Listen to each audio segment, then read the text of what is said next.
We're going to be ranking the worst to best WWE 2024 PLEs in this video. Look, lists, they're debatable. They are controversial. You may agree, you may disagree.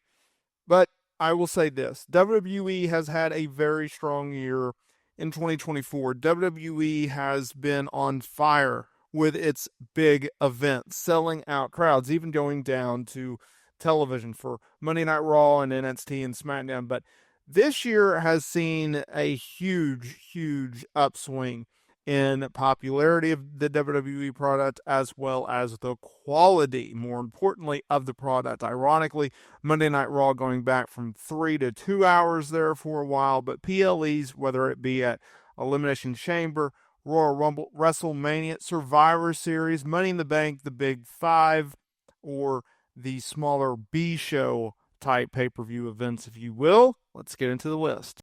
Bad Blood. Yes, Bad Blood. It was the worst show of the year, and I'll tell you why. It was a one-match show. It was the CM Punk and Drew McIntyre match, the Hell in a Cell match that really built this show up. So what else did you have on the card aside from that? Real quick, you had Nia Jax. She retained her women's championship over Bayley. Outside interference by Tiffany Stratton. Meh. Damian Priest beat Finn Balor in 12 minutes. Meh.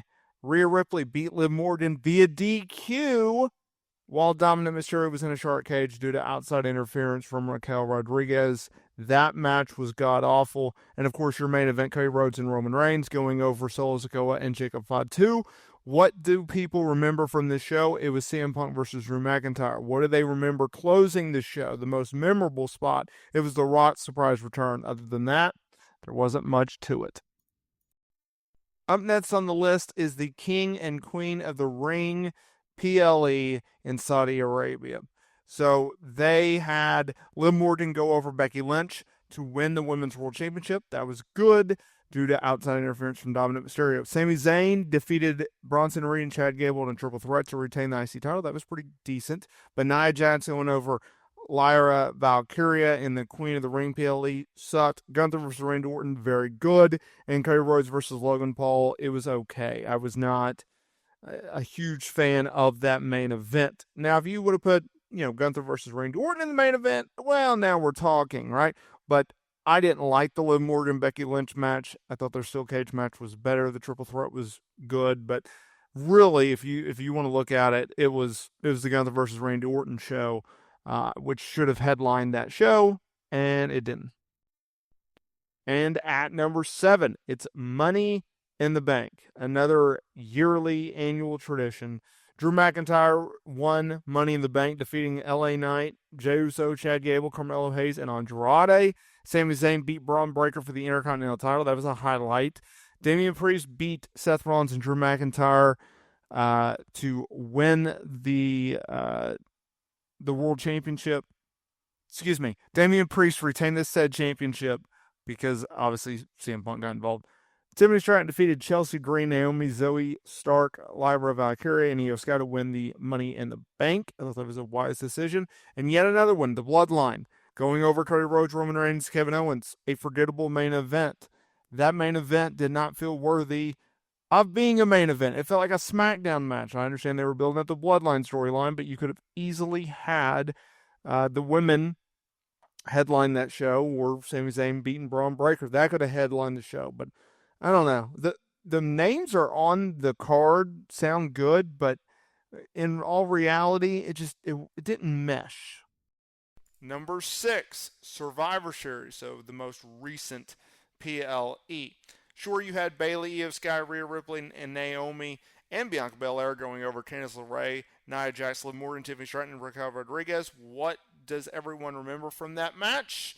Nia Jax's horrific chair shots.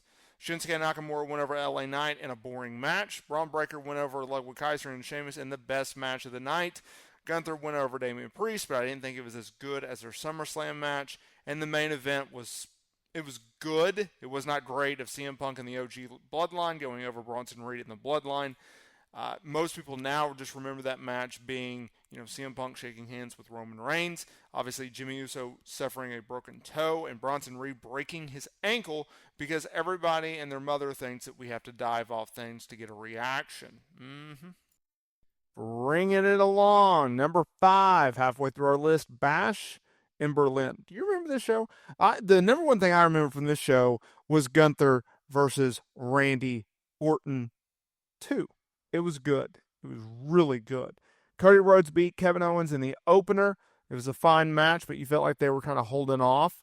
Bianca Belair and Jade Cargill went over the Unholy Union to win back the women's tag team titles. Forgettable match. CM Punk versus Drew McIntyre in a strap match. Did not like it. Did not like the gimmick. And once again, they're holding things back a little bit. Rhea Ripley, Damian Priest went over Liv Morgan, Dominic Mysterio. Big fan of Rhea. Big fan of really everyone involved in this match. Did not like it. Did not like it at all. But I was glad to see the babyfaces go over here. But Gunther versus Randy Orton, that was such a epic battle. I still think they could have trimmed off 5-8 minutes of this match. There was a lot of plotting in there, but other than that, I thought it was pretty decent. Well, more than decent. Very good, actually. Number 4, let's run it back. Clash at the Castle. Oh, yes. Cody Rhodes went over AJ Styles in an I Quit match. That was pretty good. Unholy Union defeated Bianca Belair and Jade Cargill and Zoe Stark and Shayna Baszler to win the women's tag team titles. Not a great match. Sami Zayn went over Chad Gable. Chad Gable should have won this title here, but they didn't. Excellent match. Bayley went over Piper Niven in a really bad match. And Damian Priest versus Drew McIntyre. It was there, but everybody remembers CM Punk sliding in, costing Drew the match. And I understand that that's where they were going, but it doesn't help to have a screw job finish in the main event, regardless of who's involved or what the reason is. It's just, it never goes over well. In my eyes, I think everybody would agree you would rather have a clean finish. They opted not to do so here. I think that took it away, but the undercard just wasn't there for me and a lot of other people. At number 3, this is where this list starts to get to tough because it's SummerSlam. It's all about the storylines. It's all about storytelling, and I'm not mad at that. So as we make our way up, it's going to be a little bit more difficult to criticism. So Liv Morgan beat Rhea Ripley in their first encounter for the Women's World Championship. Braun Breaker beat Sami Zayn to win the Intercontinental title. That was the only knock I had on this show for the most part in terms of story booking, because you had Braun Breaker lose the previous month to Sami Zayn. It's like, well, why did he just win back? But they did that. LA Knight went over Logan Paul to finally win the U.S. Championship. Great decision there. Nia Jax went over Bayley. In retrospect, I agree with the decision at the time. I did not like it. Drew McIntyre beat CM Punk with the special guest referee being Seth Rollins. This was, in my opinion, the worst match on the show outside of Cody Rhodes versus Solo Sikoa in the main event. I did not like that main event, but Punk and Drew was good, but the story of, Punk trying to get his bracelet throughout the match, it sucked the life out of it. Gunther going over Damian Priest, winning the World Heavyweight Championship. Good stuff. Okay, so now I'm about to split the list because I really, really did like this show. Backlash France 2024. You had the Bloodline going over Randy Orton and Kevin Owens. The fans were nuts for Orton's entrance. They were nuts for him just in general. Loved it. Bayley going over Naomi and Tiffany Stratton in a triple threat. This was one of Bayley's best title defenses, in my opinion. Damian Priest versus Jey Uso, great match. Bad finish. You had outside interference from the Judgment Day. Really, really good stuff. Bianca Belair, Jade Cargill going over the Kabuki Warriors to win the women's tag team titles. Great, great stuff. And then Cody Rhodes versus AJ Styles, in my opinion, had their best match together. And that makes up number 2 on my list. And at number 1, it had to have been WrestleMania. But more importantly, WrestleMania Sunday.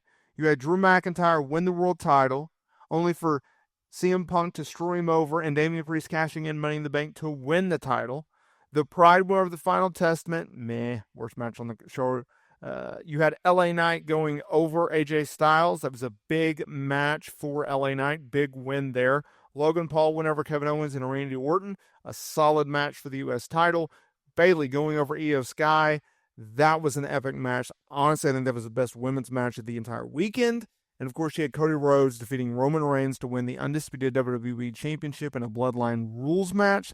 The best match, in my opinion, of the entire weekend because of the story that they had built going into it and the story throughout the match. I love this match. I go back and I watch this match, I don't know, 3 or 4 times by now.